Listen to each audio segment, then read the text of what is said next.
Iyon, magandang umaga sa inyo. Ari nga pala yung ganap ng Sabado. Long weekend nga ngayon, gawa ng Thanksgiving.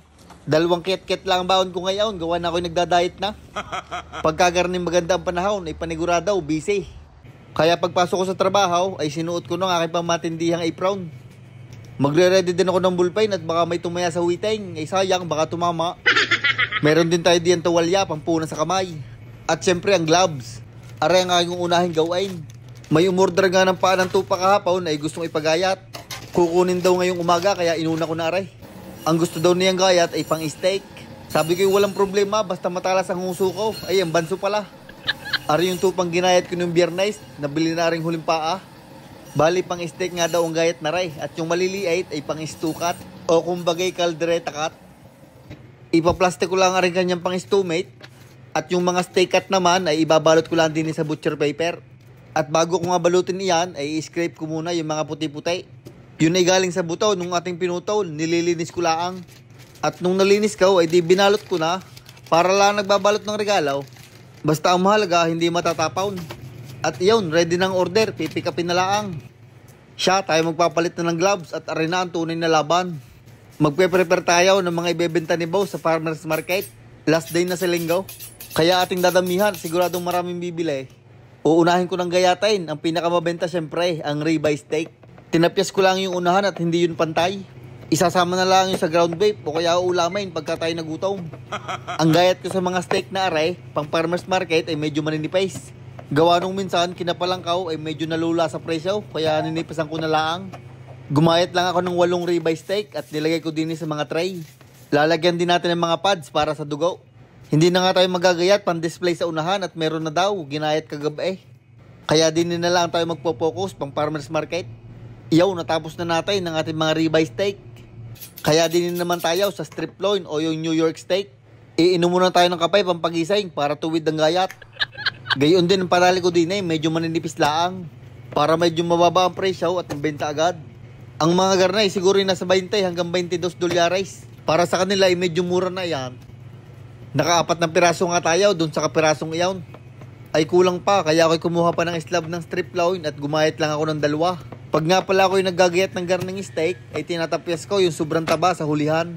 At yun ang ginagawa kong beef talaw. Ilalagay ko lang din ng mga ready sa tray na may pads. Ayos na ang strip loin, naka-6 na tayo. Ilalabas ko na ang isa ko pang kutsilyo at arang ginagamit ko panggayat din sa tenderloin.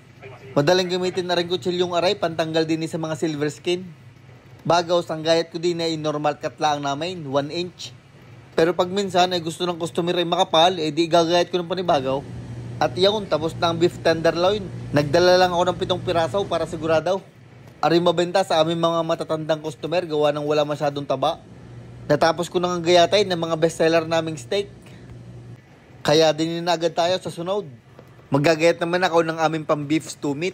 Dinin namin kinukuha yon sa inside round. Kung minsan naman ay sa chuck. Tatapisin ko lang yung mga nakapalibot na taba. Bago yung mga tinapyas ko ay ginagayat ko lang ating gagawing ground beef. Ang pang stew meat naman ay garne lang ang padali ko. Ang gayat din ay padice gayang kalalaki. Medyo dadamihan nga daw ang dalang stew meat para sa farmer's market. Gawa nung nakaraang linggaw ay na-sold out, 5 lang ang dala. Ay last day na sa linggo ng farmer's market kaya panigurado sold out ulit aray. Bali gumayat nga lang ako diyan ng mga 94 piraso ng karne. 8 ang labay, 8 ang kulang. Kumuha pa nga ako ng isang buong inside round at kinulang. At saka kukulangin din para sa ground beef. Iyon, pagpaparte-partehin ko na aray at magdadala lang ako ng 8 tray. Ari naman ang ating mga tinapyas gagawing ground beef. Yung mga ginayat nga pala nating mga steak ay ari na, binalot na ni Boss din sa kabila. Kaya isasalang ko na sa grinder yung ating mga tinapyas na baka. Aring aming binibenta pang ground beef. Bali ang padali namin din ay 2 beses gigilingin. Isang giling pataas, isang giling pababa. At bago nga ako gumawa ng mga burger patties, ay gagawa muna ako ng ground beef. Pangbenta sa farmer's market. Magpa-plastic lang ako ng tigwa 1 pound niyan. At pag nakumpleto ko na ang mga ground beef, pang display sa unahan at saka pang farmer's market, ay pwede na tayong magawa ng ating mga burger patties. Ari purong ground beef laang, walang asin at paminta. Customer nang bahalang maglagay. Iyaw, nakagawa tayo ng 10 tray. 5 pang display at 5 pang farmer's market. At ari na ang huli kong ginawa nung araw na iyaw. Nagprito lang ako ng mga chicken cordon bleu. Isa din na rin sa mabenta doon sa farmer's market, kaya dadamihan na. Abay kaganda ng ating pagkakaprito, ano? At iyon, napuno na natin ng mga cooler ni boss. Are ang kanya mga ibebenta doon sa farmer's market sa linggo. Meron din yung mga whole chicken, chicken schnitzel, scotch eggs, chicken cordon bleu, at marami pang iba. Abay sa daming dalay, kulang na lang ilagay ng gulaw ang tindahan para hihilayin na lang.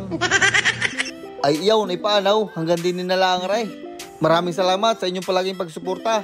Shoutout nga pala kay Masi Borhan ng Nabota City, kay Cyrus J. Corpus, kay Noel Mariano from Baliwag, Bulacan, kay Harry Pumares, kay Franz Torres, at kay Jess Win from Tagaytay. Maraming salamat mga idol.